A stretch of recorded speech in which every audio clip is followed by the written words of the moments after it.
Final panel of the day. They saved the best till last.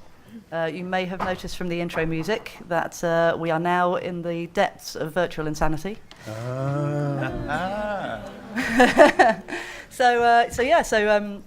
To introduce myself first, I'm G. Davey. I work at AIM. I've been there a year now, almost to the week. I'm actually the head of legal and business affairs, but I am also the AIM's pet geek, having originally started in engineering. So this is a very exciting panel for me.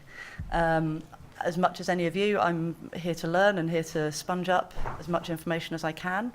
And virtual reality and augmented reality it's a day of buzzwords, really, isn't it? It's a day when we've heard a lot of words which everyone has a general idea about, but not necessarily a detailed grasp, and not necessarily a very pragmatic grasp. So this panel hopefully will demystify. We'll tell you a little bit about the landscape, the virtual landscape, or indeed the augmented landscape. I can keep going with these all day. I think when most people think of virtual reality, they are, well, if anyone asks me about virtual reality, I immediately have all those videos that are online with people with headsets falling over. I don't know about the rest of you.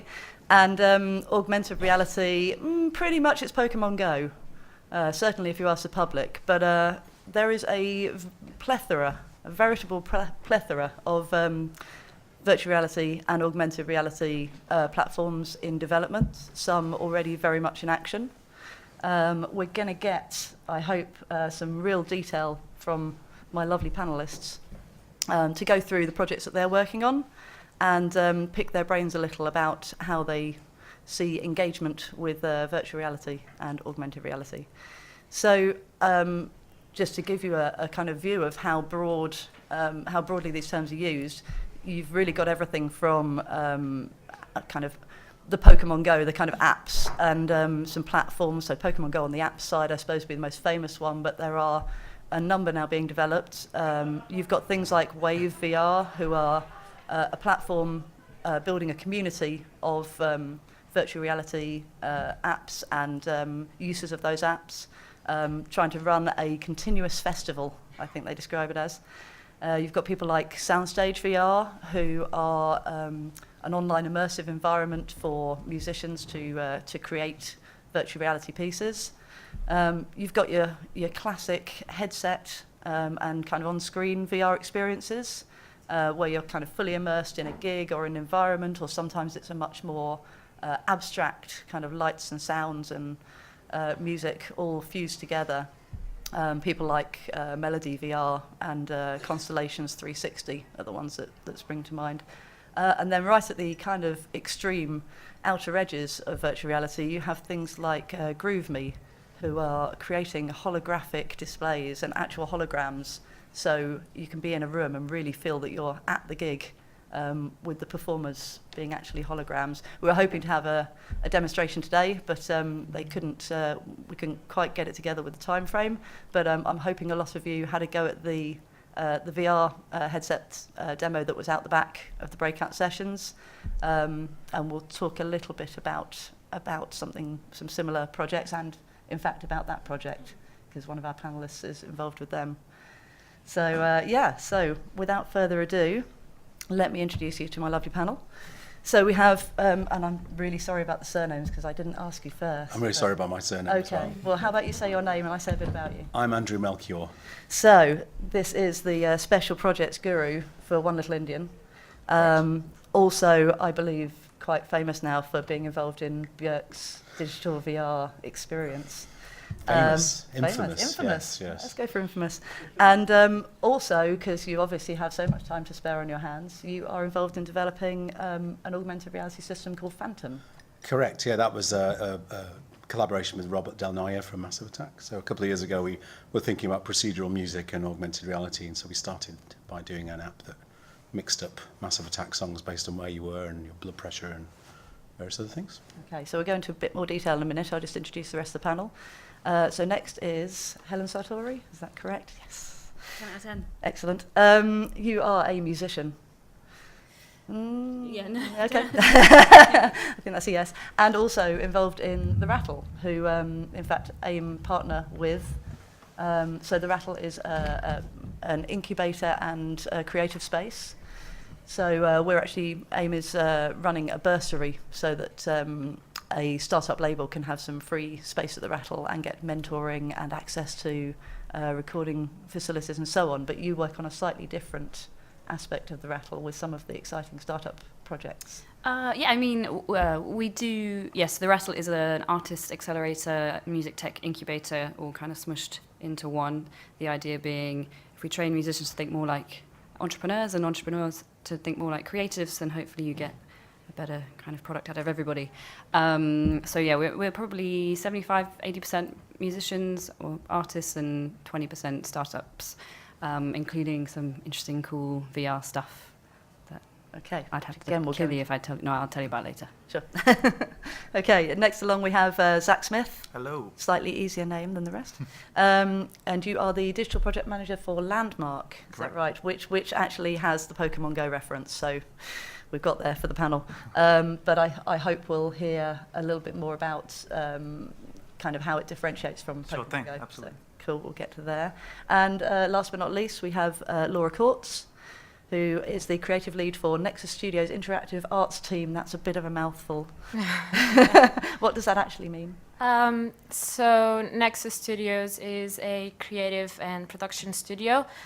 We have 2 different departments, one focusing on animation, 2D, 3D, and what we call artful live action. And then we have a second department called Nexus Interactive Arts, where we focus on new technology, innovation in digital, that goes from VR, AR, AI, and what I do there is basically be a creative lead for new business projects or executing production projects that from Google to IBM to music clients, and bridge what we call directing voices. So we have a roster of directors that work in our animation studios with our tech team. So people like me are the bridge between live action or animation directors with developers and the tech team. Yeah. Okay, and also, I think, Laura, you used to be in the same position as some of the people in this audience, Yeah. in that you were a head of digital. We won't mention who for because they're not indie, but you've been there and you've I've been everywhere basically. Yeah. I've been all over the place. So I think you'll be in. I was at a record label last year, so I've been on the other side, and I know how it feels, and I resonate with a lot of the things I would discuss here today. Reason for me to be back on this side, I guess, on production and creative is I really want to provide solutions. I really want to help artists and record labels and management companies and artists directly as well to achieve whatever they envision creatively. So my way of doing that is being on the side of production and really develop creative solutions instead of being on the pipeline and the system. Great. So what I wanted to do was make sure that you got a good amount of understanding of what all of these people are doing in the VR AR space. So you each have about 5 minutes to give me, a little bit of depth about what you've been doing and what's out there. Do I have to go first? Yeah. So I started off as a musician and ended up being a producer. I've also been in the position of building computers and trying to get MIDI to work in the old days and the internet, and it was still in black and white. I used to work at EMI Records in the old days as well. I worked for people like David Bowie and various others trying to get their stuff online in the late 90s. And one way or another, I found myself being introduced to Derek Burkett, founder of One Little Indian, a couple of years ago, by my old boss, Ray Cooper from Virgin Music, who signed Massive Attack. And we were working in very deep, dark waters of pre-Magic Leap, so incredibly NDA'd out by our minds. And about 5 years ago, wondering how to make what Magic Leap were proposing to do, which was create this augmented reality system. So because Derek's fascinated by tech, as is his longtime collaborator Björk, he gave us a chance to sort of have a chat, and we put a DK1 on Björk's head because we couldn't get any Magic Leap hardware, and she really loved the VR experience. And then we sort of kind of tried to reverse engineer from the proposed environment of this, futuristic world of AR headsets and people walking through procedurally generated worlds with music and art. Thought, how the hell would we do that? So Björk, obviously not shy when it comes to trying new technologies, doing things like building app albums, and obviously being very first with work that she's done with Chris Cunningham, looking at things like robotics and CGI and all these other innovative things. It's been an interesting journey. We spent some time thinking about how, as a musician, she can transcribe what she does in the studio musically into game engines. So the thing du jour is Unreal Engine or Unity, and that's the whole VHS Betamax of our times. And we started having conversations with various people like the director Andrew Young and a couple of other enlightened individuals around how we could try and transcribe her music into VR. So we did that, and over the last 5 years, Derek, in his inimitable One Indian style, was able to find piecemeal funding from different philanthropic art funds and different partners like Red Bull and LVMH and various others. And we developed this touring premise called Björk Digital, which has now been seen by about 250,000 people over 18 months in 10 countries, I think it has. And Björk's Vulnicura album has basically turned into a set of VR experiences. And we kind of almost turned it into this kind of traveling arcade, if you like, because we were conscious of people's reluctance to want to put VR headsets on in the first place. We basically created a physical album, and you would move from one experience to the other over a period of 40 minutes. You'd have 100 people going through this thing every hour. That's kind of where I've been at, but exploring immersive audio and exploring production pipelines, exploring potential for collaborations. And Björk very intuitively and gracefully has managed to drive the agenda where lots of people have been talking about VR, but not as many people are actually doing it. So. Sure. So did the instigation for the project, did that come from Björk or did that come from the label? It was definitely Björk. I mean, she's in the 90s, people were already passing around these VR headsets, in inverted commas, which weren't very exciting, I don't think. A Lawnmower Man moment might happen for people who are old enough to remember that film. But she was very excited at the prospect, and obviously there was the writ large the opportunity to do things in AR, but obviously Oculus Rift had been making loads of noise and everybody was talking about immersion, and she just saw it as a very a new additional element in her arsenal for engaging with her fans. Mm-hmm. And in terms of actually making that into a reality, where were the reality? Yes, yeah. where were the stumbling blocks along the way, or where were the difficulties that you had to really push through? I think the hype curve, which is that all the tech companies were going, oh, it's going to be amazing. There's going to be millions of people with headsets. And it was like, no, there wasn't. So we had to beg, borrow, and steal a bunch of HTC Vives. We had to rent a bunch of equipment like Samsung Gear VRs. And because of the tech agnosticism of Björk and the fact that we didn't want to sit within the gilded cage of one company trying to own the whole thing, which is what they always invariably do, we ended up taste testing a bunch of stuff. And I think the problems really came more along the lines of funding the actual hardware, the actual creation of the content. Derek, being who he is, and One Little Indian's distribution model and the way he aggregates funding for his artists, that was usual territory for him to figure out. So the budgets were there, and we also got a lot of goodwill from technical companies like Unity and Autodesk, and people making software because she was challenging what people were trying to do in that area. But I think the hardest thing was really getting the hardware and the gear. And that was that you leased that in and did it yourself effectively. Yeah, because the capital costs of all that upfront equipment for all of the stuff that was going on in the media about, with Oculus Rift and Palmer Luckey and things, there was still a reluctance by some of these tech companies to actually push the hardware into the hands of an artist such as Björk. So we were quite a bit dumbfounded, which was like, well, you're talking about all this, which sounds amazing, but we're still having to scrape together the money to actually buy ourselves and do it ourselves. So. I mean, obviously a very big project, and it's been very well received, as I understand. Yeah. On both the artist side and the consumer side, so great for fan engagement. Yes, yeah. I think keeping that real was really interesting, and doing the homespun thing was really interesting, because you've got like Industrial Light and Magic and Walt Disney and all these people getting into VR theme parks, but we kind of did it our own way and in her own way, which was great. I think it's quite unique. So you want to give us a quick minute or so on Phantom, or do you want? Phantom, yes, also appearing as. But part of this work also with regard to augmented reality and the pipeline between VR and AR was I was working with Robert Del Naja, and he was fascinated about how composition and sense of place and place theory could work with music. And obviously being a remixer and also having worked in sampling in the 80s and 90s, he was very interested about the opportunities afforded by game engines and audio engines. So we built an app called Phantom a couple of years ago, which was like a prototype of something we're now building in ARKit. And it's the idea of a procedural synthesizer that basically remixes the music based on time of day, time of flight, where you are, how you're feeling. That's quite an interesting experiment. It started off as a thought experiment. Now we're starting to feel it might actually be a platform. So we're talking to other artists about contributing music. But in essence, what it is a way of creating a relationship between music that is dynamic, more like a video game, but not as oblique as something that just spits out random music. It has to have a heart and soul and retain some of the phrasing and the. I mean, that's the two very, very different projects, but Yes. it's really interesting. Yes. I think Helen can probably add to that, because I think she's working with quite a few interesting small projects at the Rattle. Yeah, there's a couple of, I think probably I'm here in the capacity of a failed VR artist. Oh, I'm looking that's around. more interesting. Maybe tell us about that first.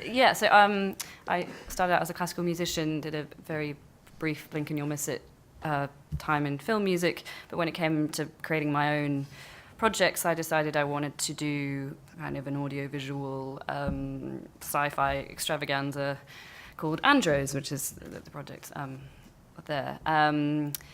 That was probably a bit overambitious. You think that it's difficult getting funding if you're Björk. Imagine an unsigned and nobody trying to get funding to do a full-length, hour-long audiovisual project. We did. We eventually got it off the ground in a live context, and it was kind of very sci-fi and very video gamey. And obviously, everyone said, "Why isn't this in VR?" And I said, that would be brilliant. Yeah, why don't we do it in VR? And then we realised how much it costs to do VR, and those plans have, they've been, hanging over my shoulder for almost a year now.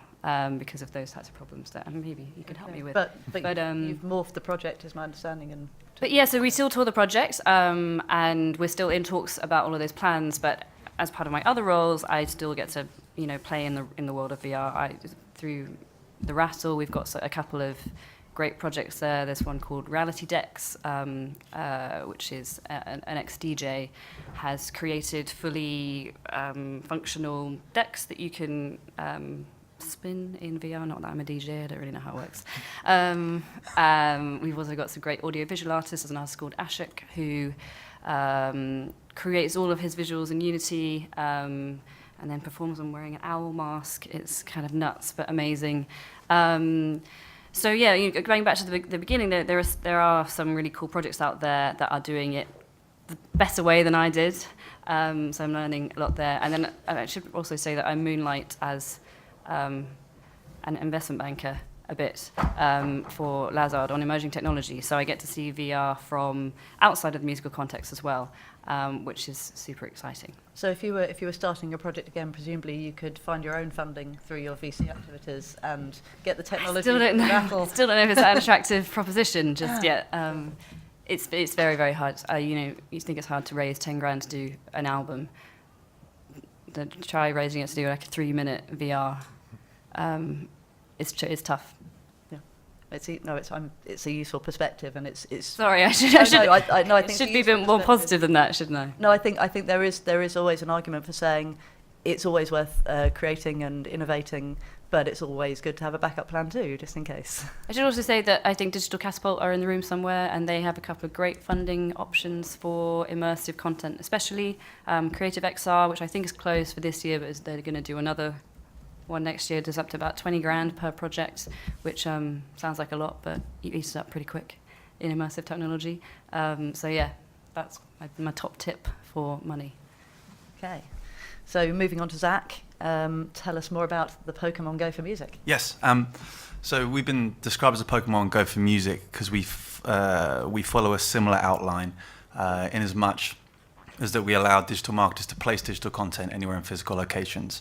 In the music example, so we worked with a lot of record labels over the past year. The music example is someone like Shakira.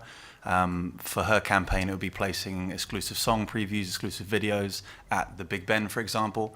And once you arrive there, a fan unlocks that piece of content, and that's exclusive to them, kind of like geofencing. In regards to augmented reality, our approach is a little bit different because we exist on the mobile web. True AR at the moment is only possible in native applications where you can download. But our kind of mantra at the moment is reducing the barriers to entry. So it's really important for us that once a fan clicks a link, they're straight into the experience without downloading an application. Because of that, however, we're very limited to what the browsers offer.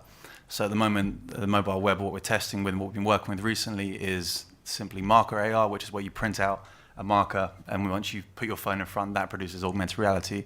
But that's obviously not very accessible, even though it's accessible on the mobile web.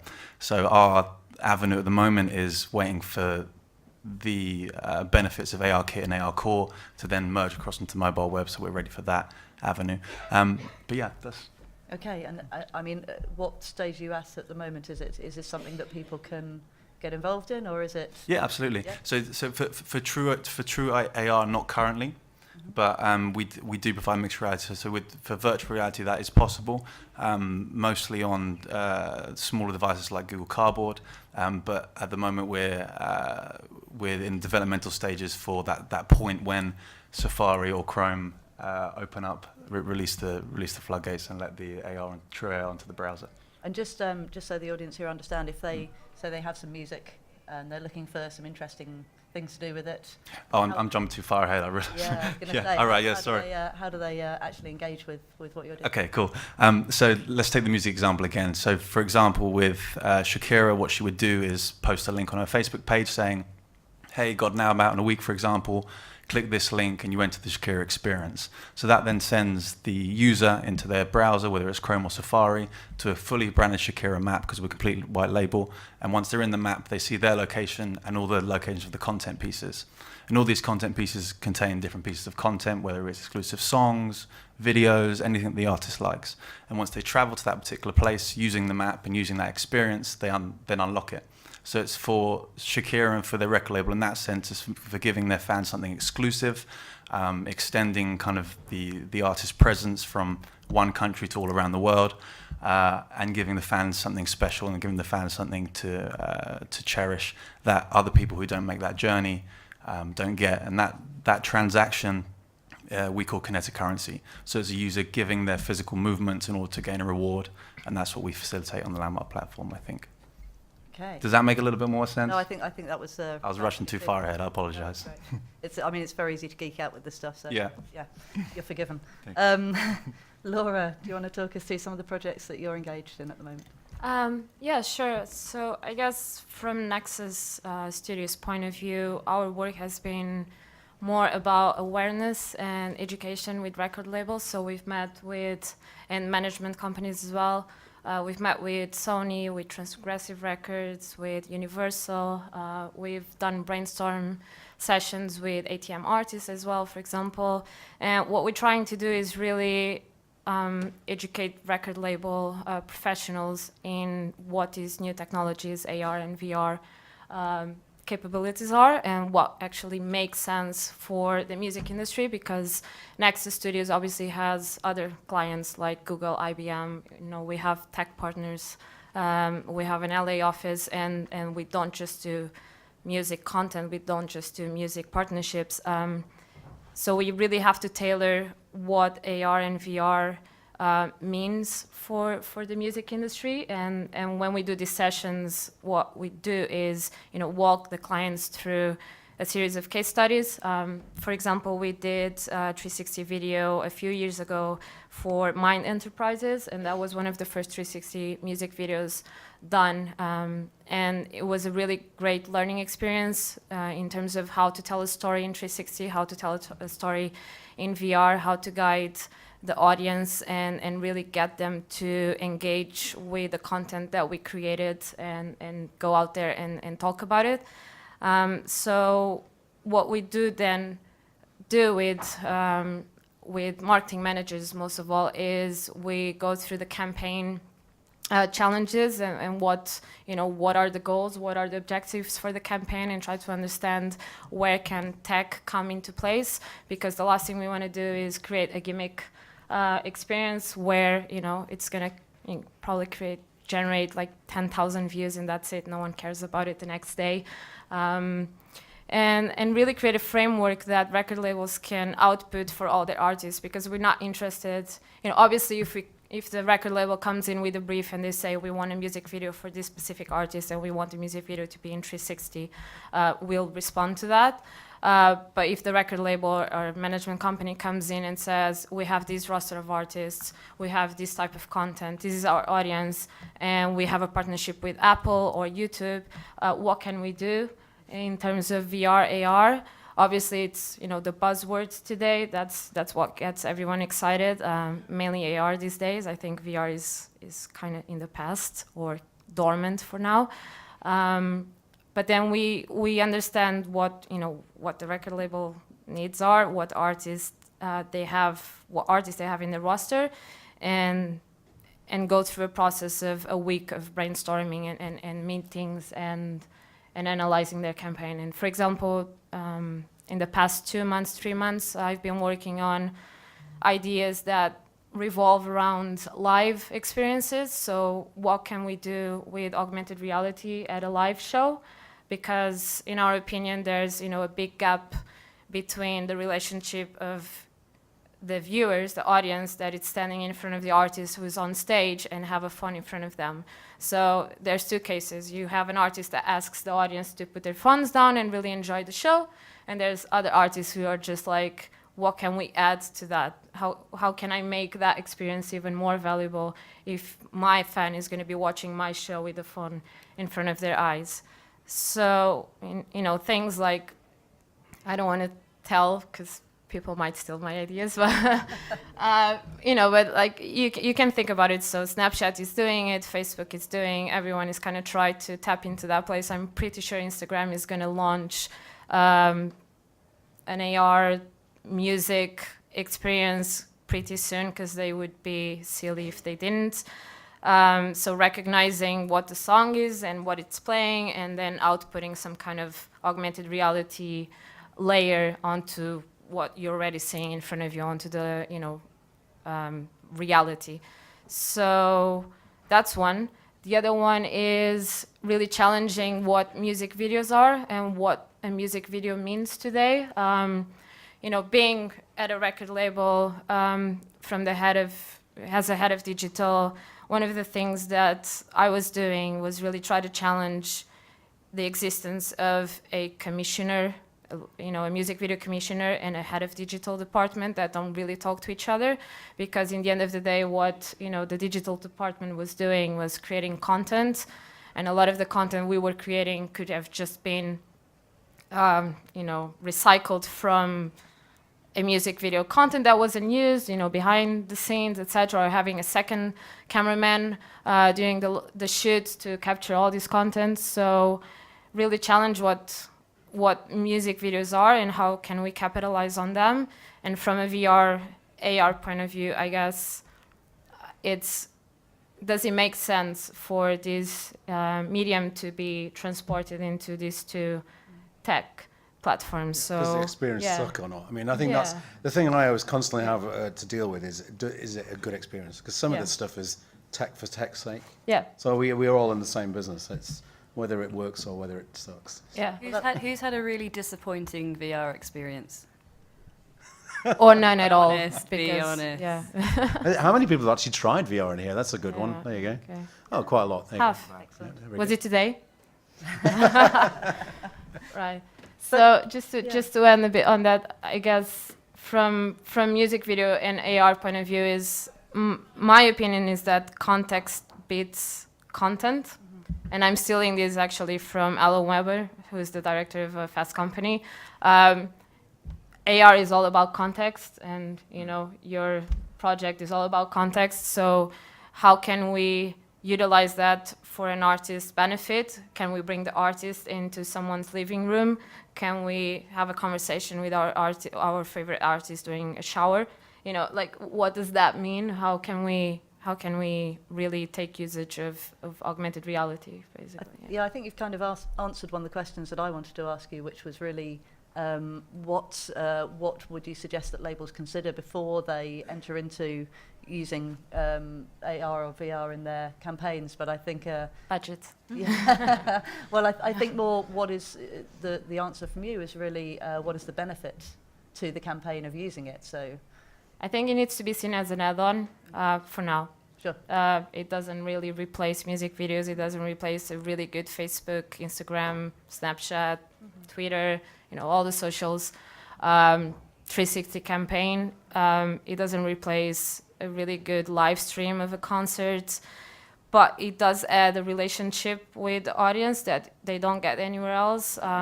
It does bring the artist into your own environment if it's AR, or it places you in the artist environment if it's VR.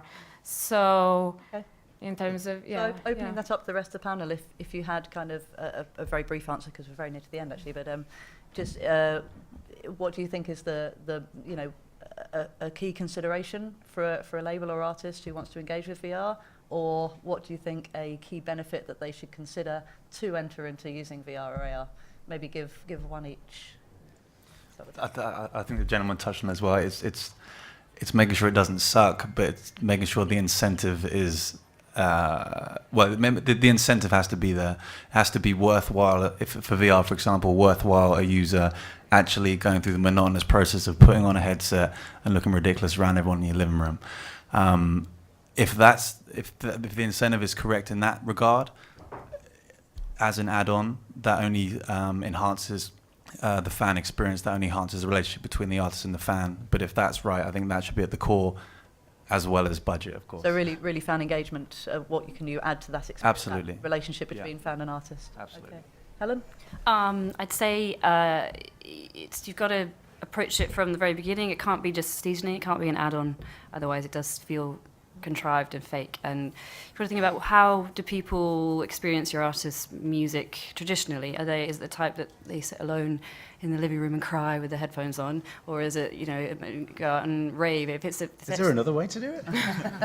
Oh, sorry. Maybe.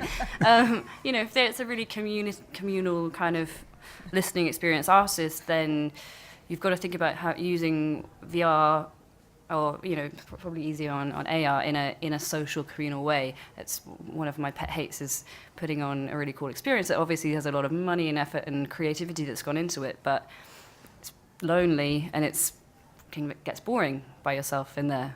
And so I think companies like The Wave VR, if anyone's aware of them, are doing really amazing things in terms of creating online communities, online raving environments. They're the ones with the continuous festival, I think. Yeah, pretty much. You can just log in and rave and make friends whenever you like.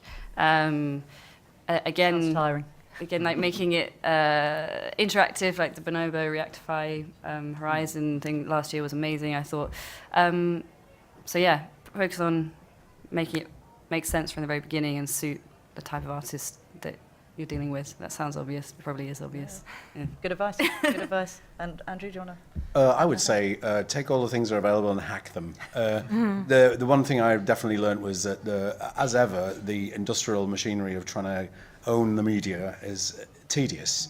And as a result, you need to go around and just try and glue things together from lots of different sources and make something interesting. And I know that's the bit that made Björk smile.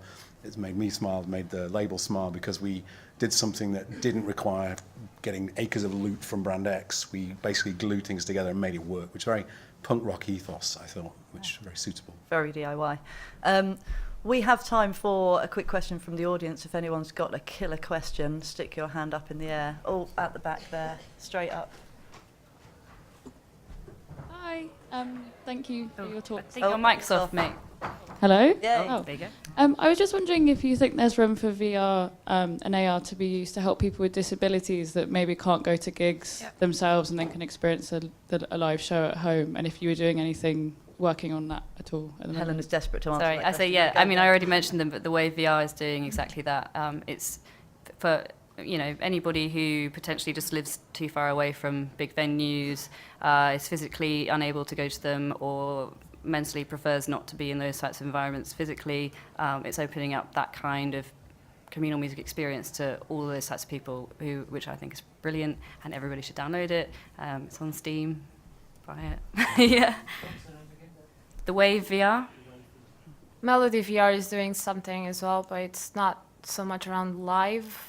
They go to the shows, they've recorded, and then they put it on their platforms. So we were working with them at the record label I was working for, and I know they're capturing pretty much every show out there from Universal, Warner, all the majors. So. Well, that's all right. There's also Android Jones, if anybody knows him. He's a digital or audio-visual artist who creates dome shows, but also has an amazing VR experience, which is very much looking at the therapeutic benefits of VR and audio effects in terms of both pain relief, depression, things like that. He makes beautiful, awesome stuff. Check it out. Okay, well, I would let you ask more questions, but unfortunately we're out of time for today. I know this is, one of the hottest topics of the day. I hope at least we've given you an absolute whirlwind tour of what's out there in the world of VR and AR, some really practical steps that you can take to actually engage. Other than that, I just wanted to thank my panelists, to remind you that we now have some drinks at O'Meara just down the road, and when we first booked the venue, we were very worried because they gave us their outdoor terrace, and we were quite worried in April to have an outdoor terrace, but as it turns out, it's going to be great. So please come up there. But yeah, thanks to the panelists, thanks to the staff at the venue.